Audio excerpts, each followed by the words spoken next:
Masih di Sapa Indonesia Malam bersama saya Friska Clarissa. Di hari anti korupsi 9 Desember kemarin, KPK menyinggung soal LHKPN pejabat negara masih memprihatinkan.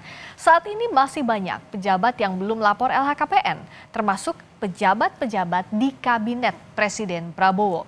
Di Kabinet Merah Putih Presiden Prabowo terdapat 174 wajib lapor LHKPN. 72 sudah lapor dan 52 lainnya belum lapor.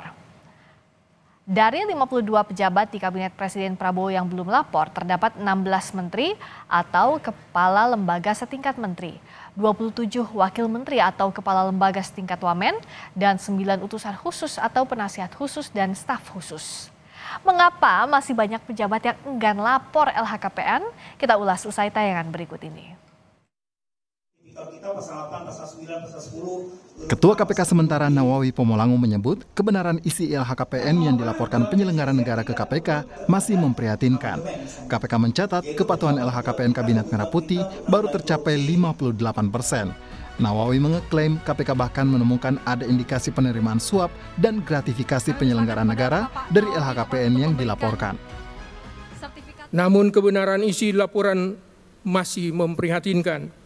Pemeriksaan LHKPN masih menemukan indikasi penerimaan suap dan gratifikasi. Kami mendorong berbagai instansi menjadikan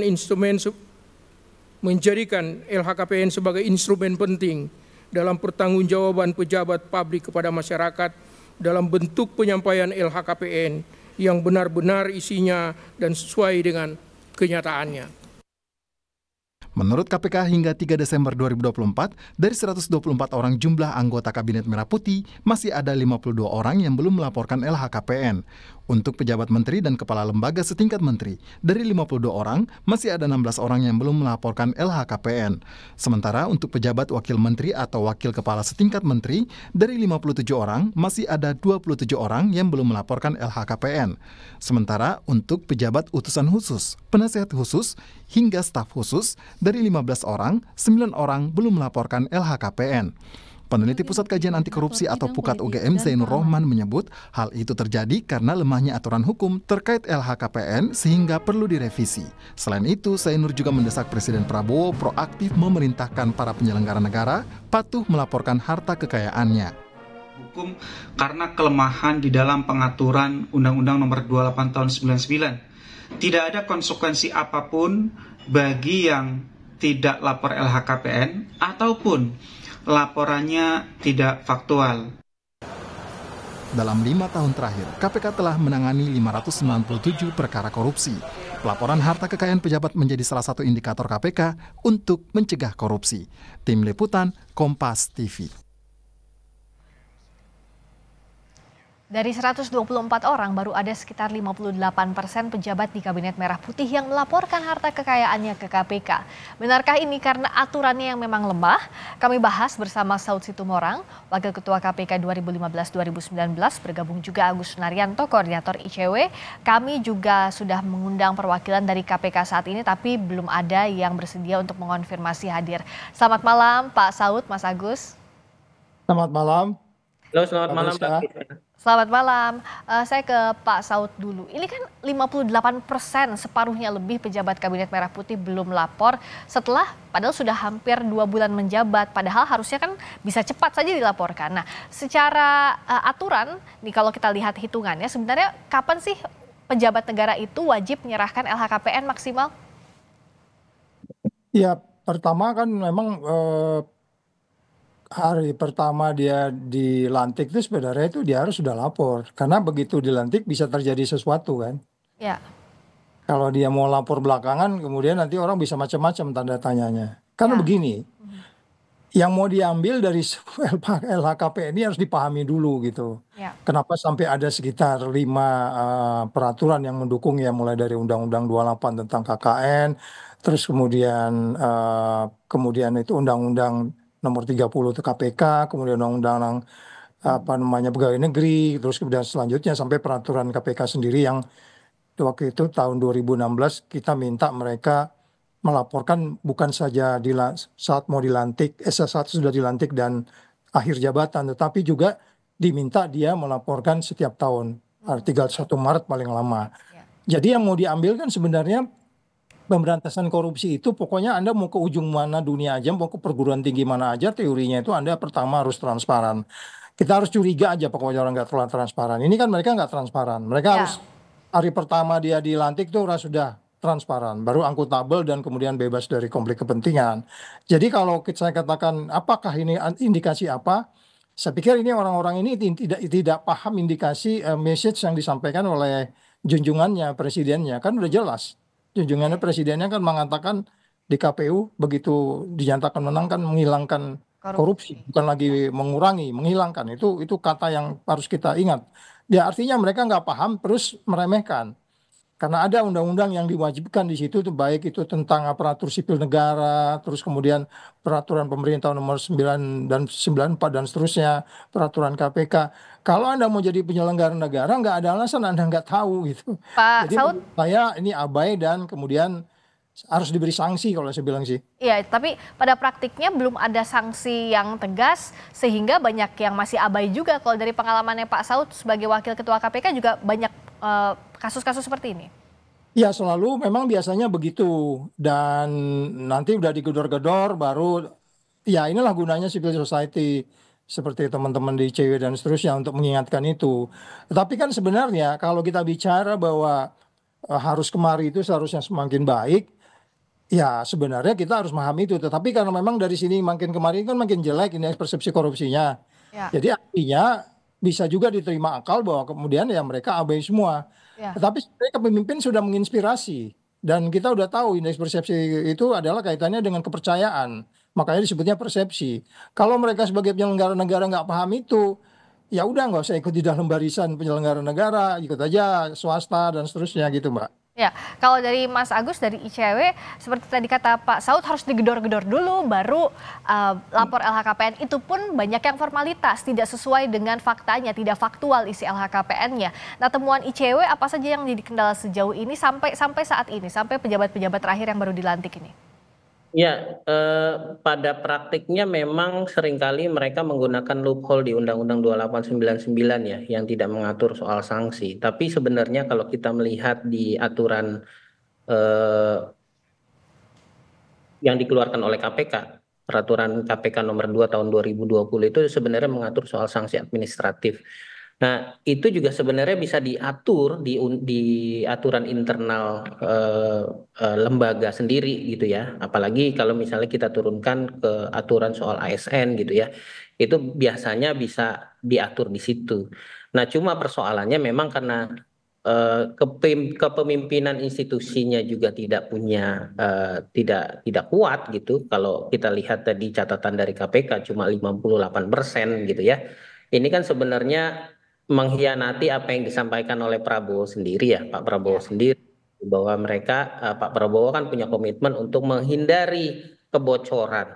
Nah, bagaimana untuk menghindari kebocoran? Ya salah satunya adalah dipimpin oleh pemimpin yang integritas di lingkupan kementerian dan lembaga. Nah, kalau mereka sendiri tidak punya integritas, tidak melaporkan LHKPN-nya, ya bagaimana kita bisa mereduksi terjadinya kebocoran gitu. Apalagi 52 dari 127 ya atau 174 gitu ya. Jadi ini masih sangat banyak gitu ya. Apalagi belum kita bicara masuk ke substansi. Apakah laporan yang sudah disampaikan itu proper atau tidak? Sesuai dengan yang mereka miliki atau tidak. Menurut saya ke depan ini ketika KPK sudah melakukan verifikasi dan validasi terhadap laporan harta kekayaan yang sudah dilaporkan oleh penyelenggara negara, menurut saya ini harus kerjasama nih dengan PPATK gitu.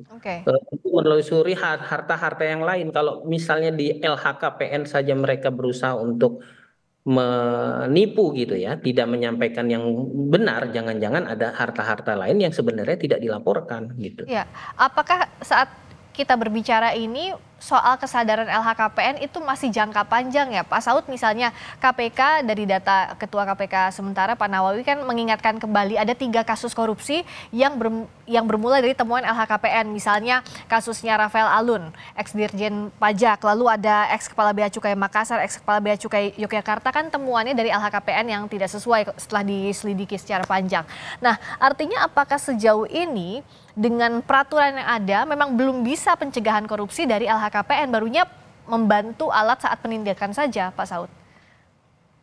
Iya, kembali lagi kalau dia memang memperoleh itu, katakan saat ini dia sebagai apa? Kan ini yang dibahas kan kabinet ya. Kalau Kabinet. sebelumnya dia sebagai apa? Nah, itu memang akan lebih menimbulkan pertanyaan macam-macam dibandingkan kalau dia sebelumnya tidak siapa-siapa gitu kan. Karena bagaimanapun akan ada berupa apa klarifikasi, pertanyaan, atau dibandingkan dengan yang sebelumnya. Kalaupun dia sebelumnya melaporkan, apakah itu melaporkannya juga sesuai atau tidak? Ya. Karena juga ada bukti ternyata yang dilaporkan tidak sesuai. Jadi whatever alasannya mereka, kalau memang pun kemudian itu LHKPN ini tidak bisa kita jadikan alat instrumentasi dari pencegahan itu sendiri, sampai kapan Anda bisa lari untuk kemudian suatu saat Anda tidak didalamin, terus kemudian Anda tidak bisa mempertanggungjawabkan itu dari mana?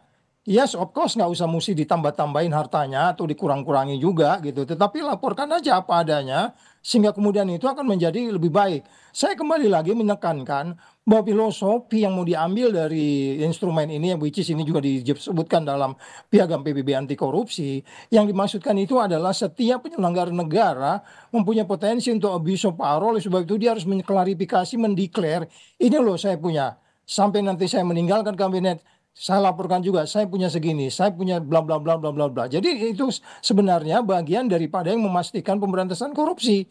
Jadi ini instrumen yang bagian dari memastikan pemberantasan korupsi. Kalau kemudian ini katakanlah suara noise-nya ini seperti ini, itu pengaruhnya terhadap indeks persepsi korupsi. Karena apa? Karena itu kaitannya nanti dengan penegakan hukum, kaitannya dengan kepatuhan, kaitannya dengan risiko-risiko, dan kaitannya juga dengan yang disebutnya governance. Governance itu syaratnya harus Anda harus akuntabel, Anda harus transparan. Jadi good governance itu. Jadi ini dalam nilai di secara yang kita sebut sebagai check and balance itu, Mbak. Ya, good governance ini salah satu komponennya ini. Nah, tapi pada praktiknya Mas Agus, karena tadi juga Mas Agus sudah menyebutkan masih harus kita kolaborasi dengan berbagai pihak. Tapi pada faktanya sampai sekarang misalnya yang kita sedang bahas soal para menteri banyak atau pejabat itu banyak yang belum melaporkan LHKPN. Siapa yang bisa memaksa? Setidaknya mendorong agar melaporkan secara jujur LHKPN-nya. Apakah perlu presiden langsung? Tapi kan ini harusnya bukan ranah itu. Tapi siapa yang bisa memaksa atau yang bisa mendorong agar LHKPN ini dilaporkan oleh pejabat negara yang baru dilantik secara jujur? Ya, kalau menurut saya memang tidak ada yang lain selain presiden, kecuali presiden punya, kalau dulu kan ada kantor staf presiden atau UKP 4 yang menilai kinerja dari pimpinan-pimpinan kementerian lembaga gitu ya. Sementara ini menurut saya bisa menggunakan instrumen yang ada di bawah tangan langsung dari Pak Prabowo untuk memerintahkan, dan itu menurut saya harus jadi catatan dari rapot kinerja mereka gitu. Dan menurut saya ya tidak bisa dipertahankan orang-orang yang seperti ini, maksudnya pimpinan-pimpinan lembaga yang tidak punya komitmen. Sekali lagi LHKPN ini kan diatur dalam undang-undang sebagai instrumen untuk mengukur kekayaan seseorang ini sesuai dengan profil jabatannya atau tidak, ada peningkatan yang luar biasa atau tidak. Jadi instrumen untuk pencegahan korupsi. Nah, kalau Pak Prabowo itu memang memiliki komitmen yang tinggi terhadap pemberantasan korupsi, menurut saya ya harus dimulai dari anak buahnya gitu ya, harus dikasih deadline. Karena di aturan sendiri kan 3 bulan setelah mereka dilantik, mereka harus melaporkan, maksimum itu 3 bulan. 3 bulan dia harus melaporkan. Kalau melebihi dari 3 bulan artinya dia tidak punya komitmen terhadap aturan yang mengatur soal LHKPN. Nah, bagaimana menekan ini? Ya Pak Prabowo harus turun langsung, kasih deadline kepada anak buahnya, 1 bulan maksimum harus selesai laporan LHKPN-nya. Nanti akan divalidasi lagi. Nah, kalau misalnya memang tidak ada lagi, ya kita bisa menyimpulkan kalau misalnya Pak Prabowo saja sudah tidak diinginkan, ya berarti mau apa lagi gitu, Mbak. Memang kami ini tidak memiliki komitmen terhadap pemberantasan korupsi. Oke. Terakhir singkat saja Pak Saud, jadi apakah betul harus Pak Presiden langsung yang menekan, kalaupun dari sisi kesadaran tidak melaporkan, apakah memang harus berbentuk perintah langsung dari RI 1? Ya, kalau kita bicara complexity teori, ya hal-hal kecil yang ditegur oleh presiden bisa jadi karya besar. Artinya indeks persepsi korupsi bisa jadi juga jadi naik gitu ya. Cuman kan yang jadi masalah sekarang ini nggak ada susahnya Mbak Priska. Kamu bisa pakai online, kamu tinggal fotokopi. Kalau kamu nggak bisa fotokopi, kamu HP kamu fotoin surat tanah kamu atau buku bank kamu itu selesai. Cuman beberapa, tinggal nanti ada klarifikasi akan ditanya sama KPK. Mungkin itu yang mereka ragu ketika mungkin diklarifikasi tanah yang ini gimana, tanah ini, surat yang ini dan seterusnya. Tetapi sebenarnya ngapain mesti ragu? Karena itu kembali lagi, Anda kalau nggak siap jadi penyelenggara negara ya nggak usah jadi penyelenggara negara. Dan itu kan prinsip pertama ketika Anda menyatakan apa namanya yang disebut sebagai fakta integritas. Ya. Di tiap partai politik kan juga ada fakta integritas itu. Cuma Ya. pasti ada poin anti korupsi di situ. Nah, jadi sekali lagi mungkin ya kalau saya bilang mungkin mereka anggap remeh aja. Ya udah biarin aja lah itu kalau eselon 2 baru dilantik atau direktur karena dia menteri. Bisa jadi jangan-jangan begitu gitu loh. Ya. Ya jangan gitu dong. Baik. Anda paling tinggi harus menjadi contoh di kementerian Anda. Nanti akan ikut staf-staf Anda eselon 1, eselon 2, eselon 3 dan seterusnya. Ya. Harus jadi contoh, harus menginspirasi Ya. pasukannya gitu Mbak. Ya, harus tegas memang ya, jangan hanya imbauan, karena kalau imbauan seringkali banyak yang tidak mendengar juga ya. Terima kasih Pak Saud Situmorang, Wakil Ketua KPK 2015-2019. Terima kasih Mas Agus Naryanto, Koordinator ICW. Selamat malam.